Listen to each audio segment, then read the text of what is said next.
నువ్వేం చేయాలి? సాక్ష్యాన్ని చెప్పు వారంగా ఉన్నావా?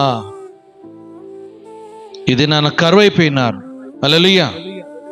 దేవుడు బాగు చేసిన తర్వాత నువ్వు సాక్ష్యాన్ని కనీసం నీ అక్క చెల్లెలకు, నీ అన్నదమ్ములకు, నీ తోటి వారితో నీ సాక్ష్యాన్ని నువ్వు చెప్పలేకపోతున్నావు. దేవుడు నా జీవితంలో గొప్ప కార్యం చేసినాడని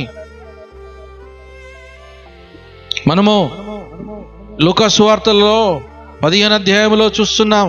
ఒక స్త్రీ 10 వెండి నాణాలు కలిగిన ఆ స్త్రీ ఒక నాణం పోగొట్టుకున్న తర్వాత, ఆ నాణం దొరికిన తర్వాత ఏం చేసింది తెలుసా? తన చెలికాలతోని తన యొక్క తోటిపోటి అందరితోని ఆమె ఏం చేసింది? మరి తప్పిపోయిన నాణము, పోగొట్టుకున్న నాణాన్ని ఇదిగో నేను పొందాను. ఈరోజు నువ్వు చెప్పగలవు.